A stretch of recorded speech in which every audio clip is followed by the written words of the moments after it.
मेरा नाम है डॉक्टर शीरिन शेख। मैं यहाँ पे एज अ पेडियाट्रिक कंसल्टेंट काम करती हूँ। हमारे पास यहाँ पे जो ऑटिज़म के बच्चे आते हैं, बेसिकली ये जो हमारा सेंटर है सेपमार्क, ये हमारे पास जो स्पेशली डिसेबल जो स्पेशल चाइल्ड होते हैं वहाँ उस एरिया में हम काम करते हैं। और यहाँ पे जो ऑटिज़म के बच्चे होते हैं, मोस्टली ADHD के जो बच्चे होते हैं, उसकी हम थेरेपीज़ यहाँ पे प्रोवाइड करते हैं। जैसे बिहेवियर थेरेपी हो गई, ऑक्यूपेशनल थेरेपी हो गई और स्पीच थेरेपी हो गई। ऑटिज़म के जो बच्चे होते हैं वो बाय बर्थ होते हैं। जैसे कि वो जैसे जैसे बड़े होते जाते हैं तो उसके सिम्टम्स जो हैं, उसके जो पेरेंट्स होते हैं उनको पता चलते हैं कि वो जो है ना सोशली इंटरेक्ट कम करते हैं, आई कांटेक्ट कम करते हैं और उनको काफ़ी सारा फेयर होता है ना, हर चीज़ है, स्ट्रेंजर का फेयर, या काफ़ी सारे सिम्टम्स होते हैं जो पेरेंट्स उसको फिर वो देखते हैं उनको कि ये जो बच्चा है ना वो नॉर्मल बच्चों से अलग है। तो उस हिसाब से वो आते हैं हमारे पास, तो उनकी थेरेपीज़ हम स्टार्ट करते हैं अकॉर्डिंग टू, उनको बताते हैं कि ये आपका बच्चा ऑटिज़म का है, क्योंकि वो सोशली इंटरेक्ट कम करते हैं हमारे साथ, आई कांटेक्ट कम करते हैं। तो उनके जो माइलस्टोन होते हैं वो डिले होते हैं, उनकी स्पीच डिले होती है, सारी वो चीज़ें ये ऑटिज़म के जो है ना सिम्टम्स होते हैं। जैसे हमारे पास पहले ना यहाँ पे असेसमेंट होती है, हमारे पास सारा रिकॉर्ड होता है ऑटिज़म के बच्चे का, वो आता है हमारे पास, हमारे पास एक फॉर्म है जो हम सारा उसका असेसमेंट का फिल करते हैं कि इसको मेनली किस चीज़ की नीड है। जैसे अगर ऑटिज़म का हमारा बच्चा हमारे पास आता है, अगर उसको स्पीच थेरेपी की नीड है तो हम उसको स्पीच थेरेपी करवाते हैं। अगर बिहेवियर की नीड है तो बिहेवियर, अगर ऑक्यूपेशनल थेरेपी की नीड है तो हम ऑक्यूपेशनल थेरेपी करवाते हैं। जैसे मेरा डोमेन है ऑटिज़म के बच्चों में, मैं उनको बिहेवियर थेरेपी करवाती हूँ। तो बिहेवियर थेरेपी ये होती है, जैसे मेरे पास बच्चा आता है, पहले मैं उसको असेस करती हूँ कि उसका फोकस किस किस चीज़ों में नहीं है और मुझे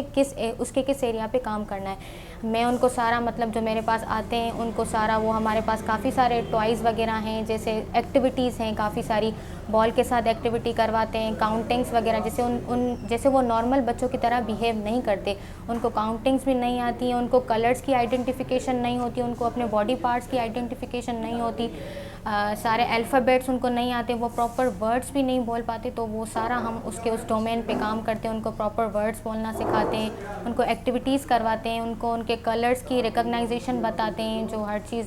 वो सारा उस डोमेन में आ जाता है। कुछ हद मतलब ये है कि उनका जो प्रोग्नोसिस है वो 100% तो नहीं हो सकता, बट हाँ कि हम उनको कुछ हद तक बेहतर कर सकते हैं, जैसे कि वो अपनी एक्टिविटी ऑफ डेली लिविंग कर सकें, एडीएल्स अपने परफॉर्म कर सकें, उसको इम्प्रूवमेंट आ जाती है, वो खुद बोल सकते हैं, वो अपने जो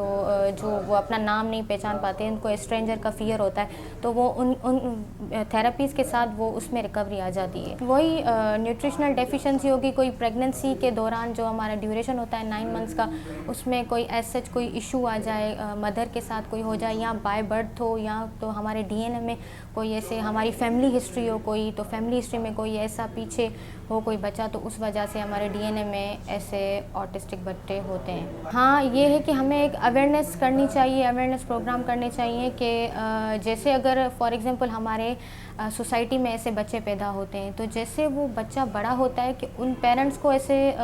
जल्दी उनको रिकग्नाइज़ करना चाहिए कि उनको एक्सेप्ट होता है ना, वो पेरेंट्स एक्सेप्ट नहीं कर पाते कि ये हमारा बच्चा नॉर्मल नहीं है। तो वो जितना जल्दी पेरेंट्स एक्सेप्ट करेंगे कि ये बच्चा हमारा नॉर्मल नहीं, उतनी ही जल्दी उनकी ट्रीटमेंट स्टार्ट होगी, जितनी जल्दी उनकी ट्रीटमेंट स्टार्ट होगी उतना जल्दी वो बच्चा अपनी नॉर्मल लाइफ में इंगेज होता चला जाएगा, वो नॉर्मल बिहेव करेगा। हाँ, डिलेड माइलस्टोन जैसे ये कि हमारे पास जो बच्चे आते हैं डीएमएस के, बेसिकली अगर हमारे पास 2 इयर्स के बच्चे आते हैं, नॉर्मली क्या होता है कि 6 मंथ्स के बच्चे सिटिंग करते हैं, क्रॉल करते हैं, उसके बाद जब 1 ईयर के होते हैं स्टैंडिंग करते हैं, वॉक करते हैं, और फिर स्पीच उनकी होती है। तो वो अगर नॉर्मली अपने मंथ्स में, अपने जितने 6 मंथ्स में जैसे उसने सिटिंग की, क्रॉल की, अगर वो अपने मंथ्स में वो अपना नहीं अचीव कर पाता, तो उसको हम डिलेड माइलस्टोन कहते हैं, कि जो उसके माइलस्टोन है वो डिले हैं।